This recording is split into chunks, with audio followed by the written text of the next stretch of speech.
Welcome back to my channel guys. Good morning সকলকে। আজকে আমি ভাবলাম যে কেননা একটু গনগনি যাওয়া যাক, তো আমি যাচ্ছি এখন গনগনিতে। আমি প্রায় চলেই এসেছি, আর 20 কিলোমিটার দূরে গনগনি। তো আজকের গনগনি যাওয়ার কারণটা এটাই যে আজকের ওয়েদারটা তোমাদেরকে দেখাই একবার, ওয়েদারটা কত সুন্দর। এই যে দেখো, ঠিক আছে। তো আজকের ব্লগটা তোমরা পুরোপুরি দেখতে থাকো, আর যারা যারা গনগনি আসতে চাও এবং পিকনিক করতে চাও, আমি সব কিছু গনগনি ব্যাপারে সব কিছু এই ভিডিওর মধ্যে বলবো। সো সরাসরি ওখানে গিয়ে তোমাদের সাথে দেখা হচ্ছে। আর এটা নতুন hair cut, mullet. By the way, hair কাটটা কেমন নিচে কমেন্ট বক্সে অবভিয়াসলি জানাও। আর ভিডিওটা পুরোপুরি দেখতে থাকো, আর লাইক করে দিও। আর প্রত্যেকবারের মতো আবার বলবো, চ্যানেলটা সাবস্ক্রাইব করে দিও। সো ফাইনালি আমি চলে এসেছি গাইজ এখানে। জাস্ট শুধু ভিউটা দেখো, দেখছো চারিপাশে শুধু গাছ আর গাছ, গাছ ছাড়া কিচ্ছু দেখতে পাবে না। আর ঠিক সামনেই 500 মিটারও না, সো আমি এখন যাবো, বাস 500 মিটার দূরেই হচ্ছে ওখানে ওই গ্র্যান্ড ক্যানিয়নটা, মানে গনগনির। সো তোমরা যারা আসার প্ল্যান করছো, কলকাতা থেকে আসো বা যে কোনো জায়গা থেকে তোমরা আসো না কেন, তোমরা সবার থেকে ভালো হবে গড়বেতা চলে আসো, ঠিক আছে। যদি তোমাদের ওখান থেকে বাস চলে, যদি কেউ বাসে আসতে যাও তাহলে বাসে যদি চলে তাহলে ভালো, গড়বেতা চলে আসো। গড়বেতা থেকে কাছে, গড়বেতা থেকে জাস্ট গড়বেতা টাউন থেকে 1 কিলোমিটার দূরেই তোমরা এখানে আসতে পারবে, ঠিক আছে। এবার তোমাদেরকে ওই জায়গাটায় নিয়ে গিয়ে দেখাচ্ছি।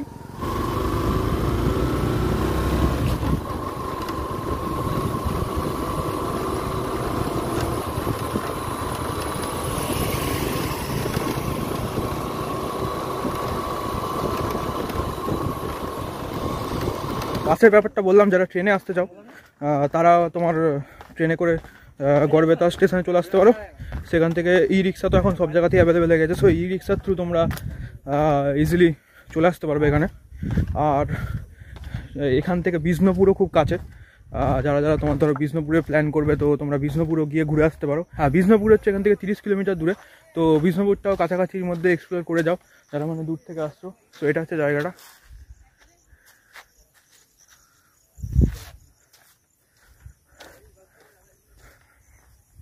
তোমাদেরকে আমি যা শুধু পেছনের ভিউটা দেখাই।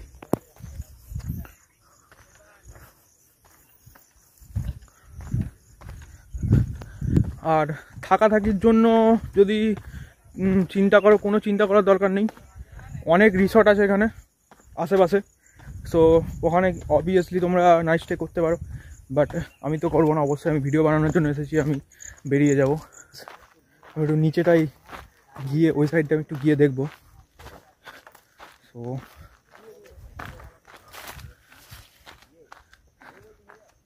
একটু ভয় লাগছে ব্যাপারটা।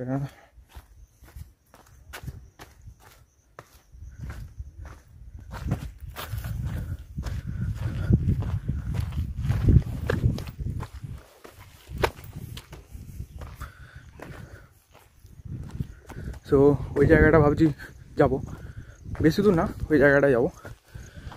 আরে আমার এখানটা এক্সপ্লোর করতে অতটা ভালো লাগছে না, লাইক অনেক গরম। আমার হালাত দেখে নিশ্চয়ই বুঝতেই পারছো যে কতটা ঠিক গরম।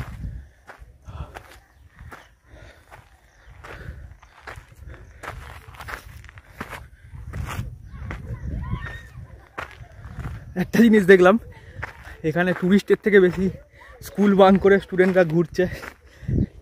ওখানে আমি দেখলাম অনেককে। চলে এসছি ওপরটাই, এবার পুরোপুরি ভিউটা দেখাই তোমাদেরকে। এই যে 360 ভিউ। তো এটা হচ্ছে আমার গনগনি জার্নির সেকেন্ড ডেস্টিনেশন, যেটা হচ্ছে গনগনি পার্ক। মাত্র 5 টাকার টিকিট, যেটা ওখানে কাউন্টার থেকে তোমরা পেয়ে যাবে। অ্যান্ড এই জায়গাটা তোমাদেরকে আমি ঘুরিয়ে দেখাবো। বেসিক্যালি এগুলো হচ্ছে কটেজ, যেগুলো মেবি বুকিং হয় I think. So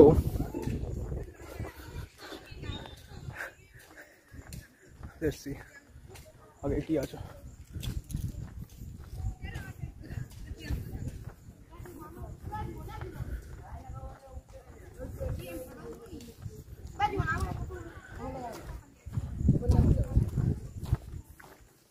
So hey guys,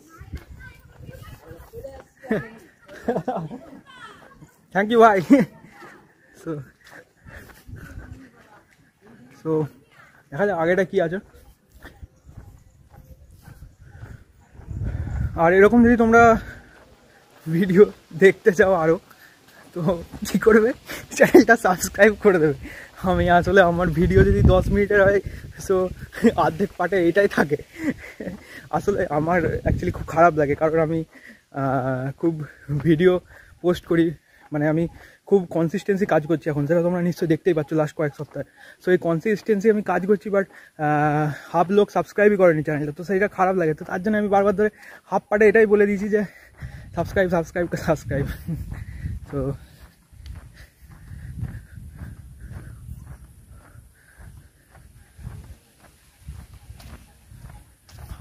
আশা করছি এদিকে আর কিছু নেই সেরকম,